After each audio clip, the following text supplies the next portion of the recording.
Hello बच्चों, let's see the question कह रहा है कि when inductive and electromagnetic effect operate in opposite direction the inductive effect predominate.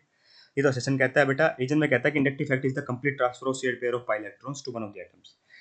तो देखिए बेटा, अपने को समझना है यहाँ पे ना, इंडक्टिव इफेक्ट बेटा मैं बताता हूँ, एक परमानेंट इफेक्ट है, इलेक्ट्रोमैग्नेटिक इफेक्ट टेम्परेरी इफेक्ट है। इंडक्टिव इफेक्ट में होता है कि मान लीजिए कोई कार्बन के साथ ग्रुप लगा हुआ है, तो इसकी क्या इलेक्ट्रोनेगेटिव है मान लीजिए, तो इसके ऊपर पार्शियल नेगेटिव चार्ज आएगा, तो इसके ऊपर पार्शियल पॉजिटिव चार्ज आएगा। और इस साथ में कोई और ग्रुप लगा हुआ है बेटा, उससे इसके ऊपर पार्शियल डबल दो बार पार्शियल पॉजिटिव चार्ज आ जाएगा।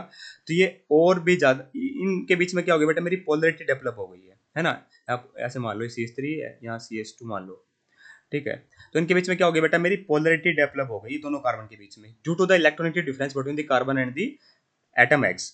तो अगर ये बेटा मेरी डिफरेंस हुआ बेटा मेरा राइज, ठीक है, इन दोनों के बीच में पोलरिटी का, तो due to the shifting of electron, क्यों बेटा, इलेक्ट्रोनेगेटिव एटम तो इलेक्ट्रॉन शिफ्ट हो गए बेटा उसकी तरफ, एक्स एटम की तरफ, due to shifting of electrons, इसको बोलते हैं इंडक्टिव इफेक्ट। वही इलेक्ट्रोमैग्नेटिक इफेक्ट में क्या होता है बेटा, हमारा पाई बॉन्डेड इलेक्ट्रॉन्स का शिफ्टिंग होती है, ठीक है, इस बात का अपने को ध्यान रखना है, पाई बॉन्डेड इलेक्ट्रॉन का शिफ्टिंग होता है, और वो बेटा मेरा टेम्परेरी इफेक्ट है। कौन सा बेटा, मेरा इलेक्ट्रोमैग्नेटिक इफेक्ट एक टेम्परेरी इफेक्ट है, और उसमें मल्टीपल बॉन्ड होना जरूरी होता है, ठीक है। अब बात करें बेटा, मेरा जो इलेक्ट्रोमैग्नेटिक इफेक्ट है वो कैसे टेक प्लेस करता है बेटा, जैसे मान लीजिए मेरा डबल बॉन्ड है, ठीक है, ये टेम्परेरी इफेक्ट है बेटा, डिपेंड करता है हर बार, अब हमेशा नहीं होगा। अब देखिए कंडीशन पे डिपेंड करता है, अब एच पॉजिटिव आयन आ गया तो यहाँ पे पॉजिटिव आ जाएगा ना, इस तरीके से समझिए।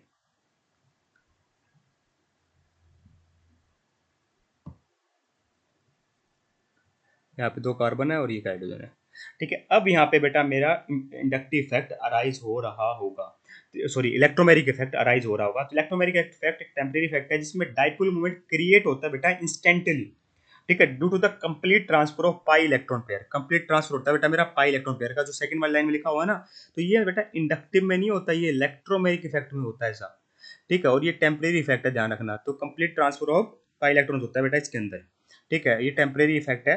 पर ये इफेक्ट बेटा टेम्परेरी भले ही हो, पर ये ज्यादा स्ट्रोंगर है, ज्यादा डोमिनेटिंग होता है as compare to inductive effect, ध्यान रखना। इसमें कंप्लीट ट्रांसफर होता है पाई इलेक्ट्रॉन पेयर का by the influence of attacking reagent वगैरह।